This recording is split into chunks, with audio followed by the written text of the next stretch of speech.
정윤우 목사님과 함께하는 오늘의 큐티입니다. 5월 8일 오늘의 말씀은 시편 8편 1절부터 9절까지입니다.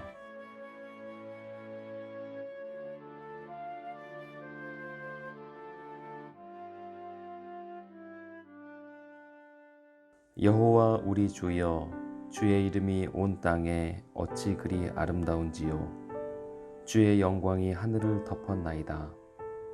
주의 대적으로 말미암아 어린 아이들과 젖먹이들의 입으로 권능을 세우시며 이는 원수들과 보복자들을 잠잠하게 하려 하심이니이다.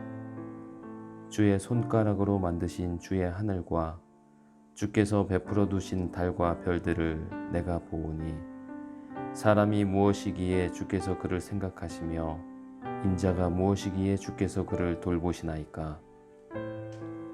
그를 하나님보다 조금 못하게 하시고 영화와 존귀로 관을 씌우셨나이다. 주의 손으로 만드신 것을 다스리게 하시고 만물을 그의 발 아래 두셨으니 곧 모든 소와 양과 들짐승이며 공중의 새와 바다의 물고기와 바닷길에 다니는 것이니이다. 여호와 우리 주여, 주의 이름이 온 땅에 어찌 그리 아름다운지요. 아멘.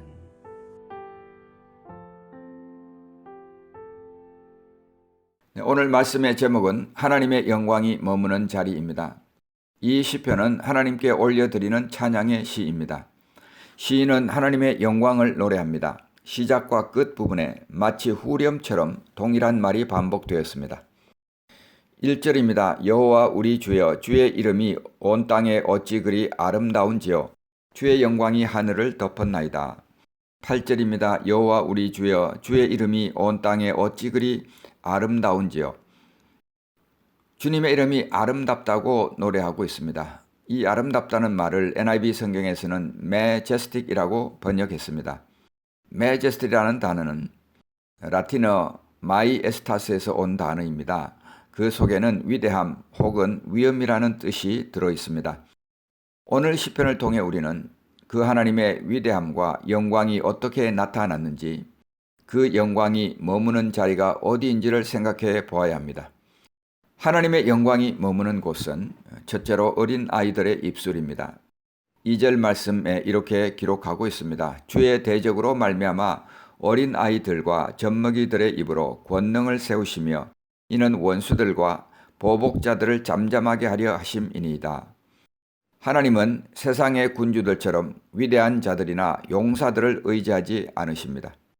역사를 살펴보면 하나님은 연약한 수단을 사용해서 위대한 일을 이루어 오셨습니다. 하나님은 80세가 넘은 모세를 사용해서 출애굽의 역사를 이루셨습니다.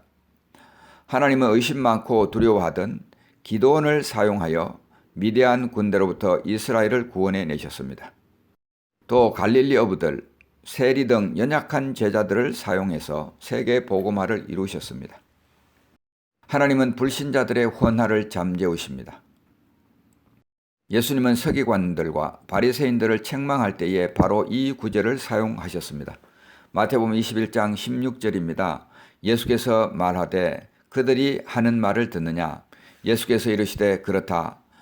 어린 아기와 젖먹이들의 입에서 나오는 찬미를 온전하게 하셨나이다 함을 너희가 읽어본 일이 없느냐 하시고, 바로 이 구절은 지금 오늘 시편에 나오는 구절을 예수님은 말씀하고 있는 것입니다. 하나님은 지혜롭고 설기 있는 자들에게는 숨기신 것을 어린 아이들에게는 나타내십니다. 마태복음 11장 25절입니다. 그때에 예수께서 대답하여 이르시되 천지의 주제이신 아버지여, 이것을 지혜롭고 설기 있는 자들에게는 숨기시고 어린 아이들에게는 나타내심을 감사하나이다. 우리는 어린 아이들처럼 되어야 합니다. 천국에 들어가려면 어린 아이들처럼 되어야 합니다. 천국은 바로 이런 자들의 것이기 때문입니다. 마태복음 18장 3절입니다. 이르시되 진실로 너희에게 이르노니 너희가 돌이켜 어린 아이들과 같이 되지 아니하면 결단코 천국에 들어가지 못하리라. 마태복음 10장 14절에는 또 이렇게 말씀하셨습니다. 어린 아이들이 내게 오는 것을 용납하고 금하지 말라. 하나님의 나라가 이런 자의 것이니라. 천국은 우리의 유년기 속에 가까이 있는 것입니다. 어린 아이들에게는 무한한 신뢰가 있습니다. 어린 아이들에게는 부모를 향한 절대적 순종이 있습니다. 어린 아이들에게는 단순한 믿음이 있습니다. 그리고 어린 아이들에게는 순진한 마음이 있습니다. 어린이들은 불신이 가득 찬 세상에 믿음을 선포하고 있습니다. 그것이 하나님께로부터 온 것이고 위로부터 온 것임을 선포하고 있는 것입니다. 그러므로 그들의 입술은 하나님을 찬양하며 믿지 않는 자들을 부끄럽게 하는 것입니다. 여기에 역설적인 진리가 있습니다. 하나님의 영광은 하늘을 덮었습니다. 1절에서 말씀하고 있습니다. 느헤미야도 이렇게 고백했습니다. 느헤미야 9장 6절입니다. 오직 주는 여호와시라. 하늘과 하늘들의 하늘과 1월 성신과 땅과 땅 위의 만물과 바다와 그 가운데 모든 것을 지으시고 다 보존하시오니 모든 천군이 주께 경배하나이다. 그런데 이 하나님의 영광이 왕들 위에 머물지 않았습니다. 종교 지도자들에게 머물지도 않았습니다. 지혜롭고 슬기 있는 현자들 위에 머물지도 않았습니다.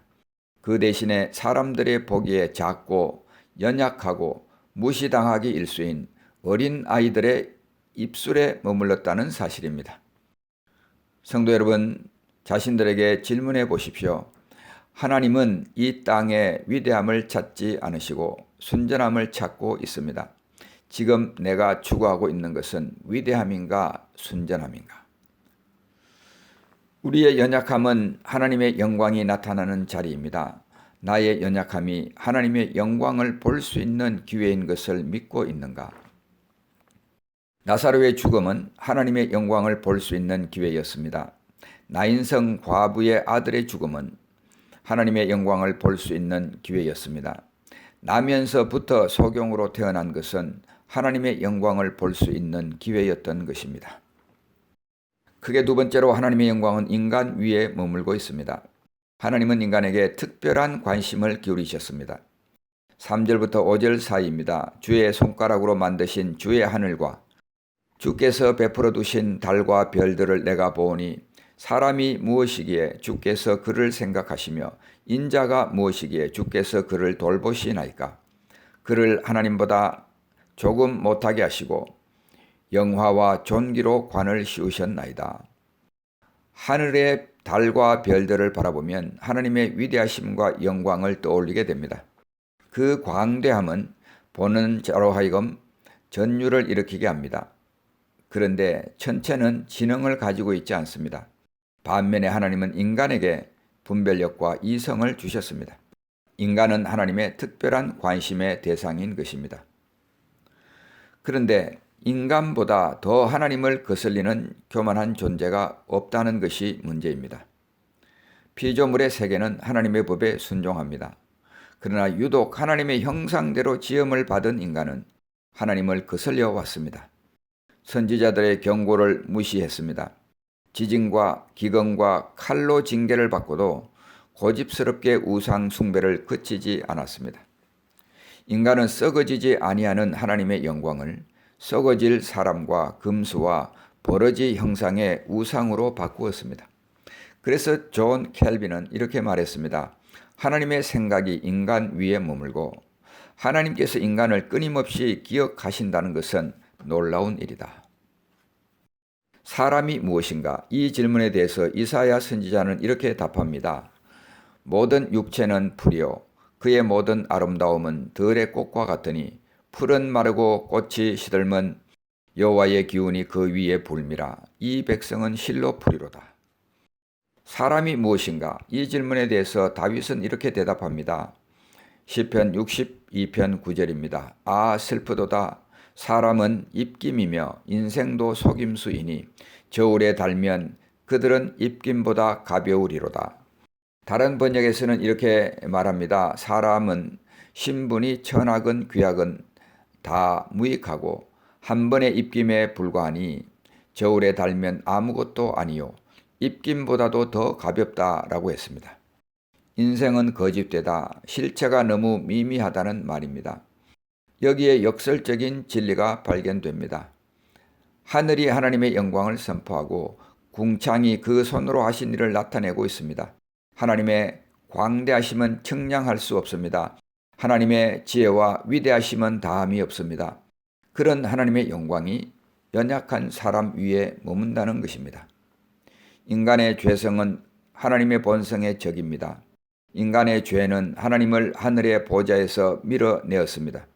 그럼에도 불구하고 하나님은 인간을 하늘로 끌어올리셨습니다. 죄는 하나님의 위대하심을 부인했지만 그래도 하나님은 인간을 다시 위대하게 만드셨던 것입니다. 그것은 하나님이 자신을 낮추셨기에 가능한 일입니다. 하나님은 옛적에 이스라엘을 선택하셨습니다. 에스겔 선지자는 그 사실을 이렇게 묘사합니다. 이러기를 주 여호와께서 예루살렘에 관하여 이같이 말씀하시되 내 근본과 난 땅은 가나안이요 내 아버지는 아모리 사람이요 내 어머니는 헷 사람이라.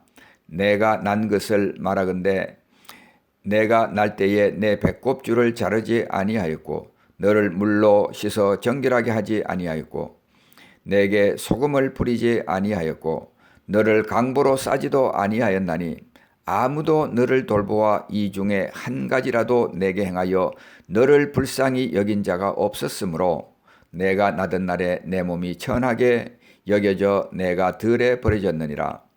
하나님께서 이스라엘을 선택한 것은 그들이 위대했기 때문이 아니었습니다.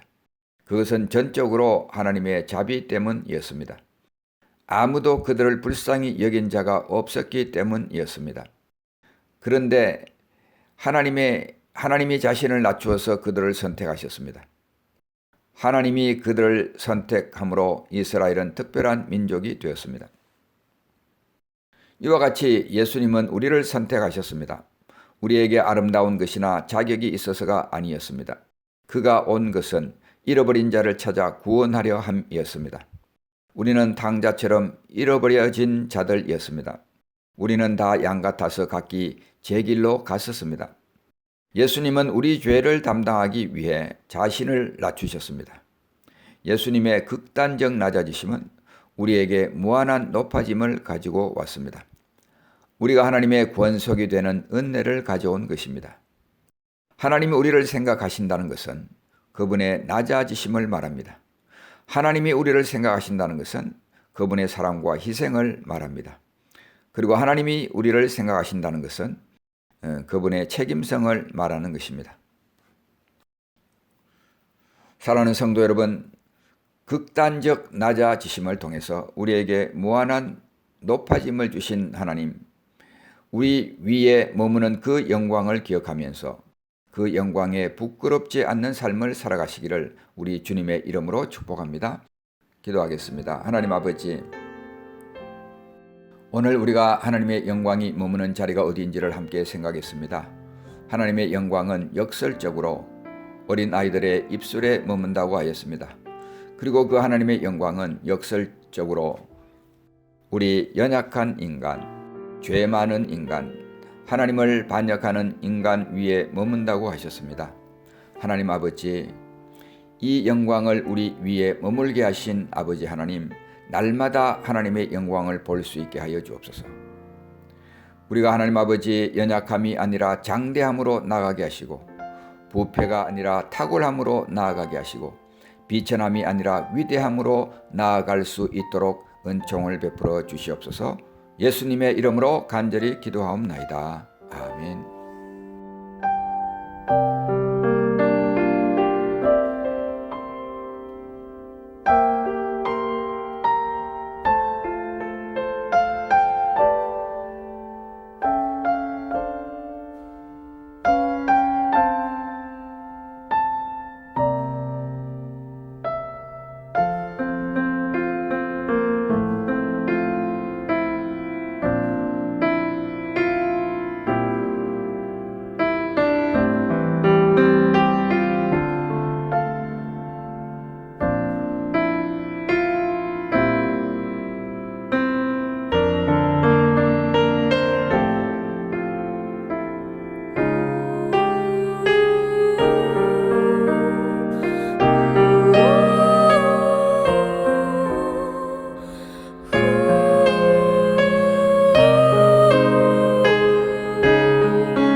주